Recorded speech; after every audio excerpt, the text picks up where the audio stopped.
How much North Carolina football have you watched over the last several seasons? Yeah, the Heels have been decent, but usually disappointing. Supposed to be an ACC contender and usually only win 7 or 8 football games. They did make the 2022 ACC championship game and got obliterated.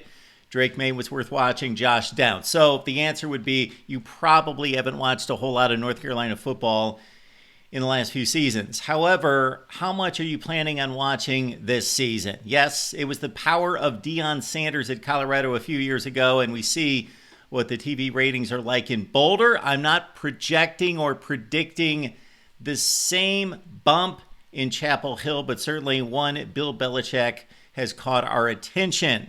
Welcome into the Voice of College Football, breaking down the game we all love each and every day with you. Best discussion, debate, and analysis. Please like and subscribe. We are presenting our predictions for the 2025 college football season. We're starting with North Carolina. Why? I don't know. I just picked the Heels, and of course, they are catching people's attention. Belichick and his girlfriend, who knows how much she's going to be involved. It's been quite a bit. She's been cited on the practice field during March and April quite a bit. That's, of course, an interest for the tabloids and those people that like to discuss such things. We'll stick to the football right now. North Carolina, one of those schools that produces NFL players, but usually, as we mentioned, disappoints. Mack Brown's first tenure at North Carolina was outstanding. Took over one of the worst programs in college football at that time and lifted them to top 10 finishes his final 2 years, but before he went off to Texas. Mack Brown's second stint, not quite as successful, but still good. They immediately got better. They went to an Orange Bowl. They went to the aforementioned ACC championship game, but leveled off. And Mack Brown told us the week before the rivalry game against NC State, I'm going to be back with his football team in 2025. He didn't necessarily know that it was not going to be his decision. So leave one grandpa and go to another grandpa. I think we're both in the 72 to 75 year range, but much different type coaches. Mack Brown, he's the warm, cuddly grandpa that the grandkids love to sit on his knee.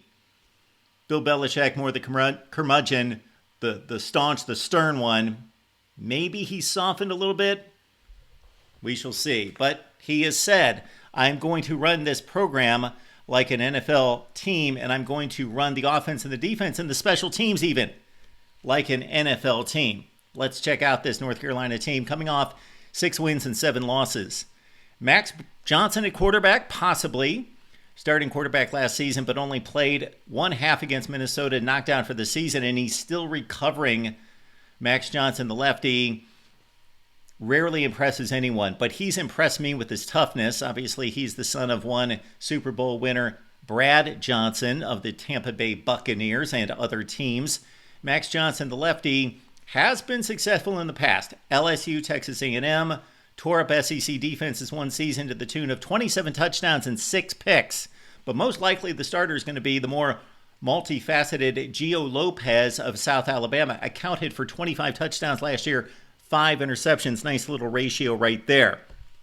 Running back Omarion Hampton probably didn't get the national acclaim that he deserved because of the team's shortcomings.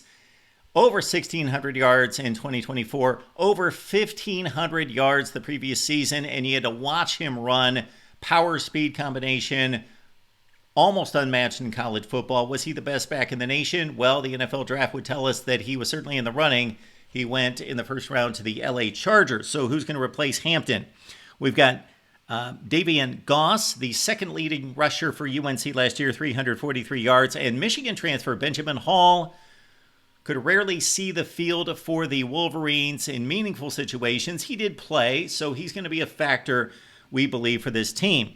Wide receiver at North Carolina, flying under the radar to a certain extent, not to the degree of Ohio State, Clemson, Alabama, and some of the elites that just produced NFL factories at wide receiver, but this has been a strong position for North Carolina for the past decade. Josh Downs, Ryan Switzer, guys like Daz Newsome, De'Ami Brown, Mac Hollins, Quinshot Davis, we could go on and on. They don't look to have that guy this season, at least not proven. We got Kobe Paysour, who's coming back, 72 catches the last 3 years, but he's also had 3 foot surgeries that have knocked him out of the 2022 2, 3, and 4 seasons. Again, 72 catches for Pace Sauer. Jordan Shipp with 9 catches and a touchdown. They look to be the most inviting targets for Lopez or Johnson. 3 offensive linemen are back. 3 come in through the transfer portal, including the most heralded would be Daniel King of Troy, who is named on some preseason All-ACC lists. The defense at North Carolina has been abysmal for a long, long time. It just doesn't seem to be linked to the coordinator. The coordinators have all failed on the defensive side, most notably Gene Chizik. Now we've got Steve Belichick, familiar name, coming in from the University of Washington to coach under his father and correct the defense. And if he's as good a defensive coordinator as his father back with the New York Giants and on through his NFL career, then the defense could be decidedly better. But this has been a complete abomination. They have recruited excellent talent. They had a defense a couple of years ago that was loaded with 4 and 5 stars, and they were still giving up 70 points to the likes of James Madison. It's week after week with this North Carolina bunch on defense. Soft and mentally soft. They've got transfer portal players all over the place from places like Nebraska, Washington, Penn State, Florida. But these guys were backup players. They did play meaningful snaps, but not necessarily in any way stars or even impact players. They're going to be asked to step up for a defense that only returns 3 starters, but that could be a good thing. All right, let's look at the schedule.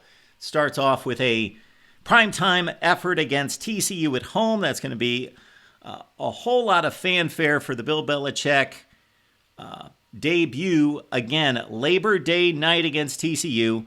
North Carolina also has a date at UCF in non-conference play.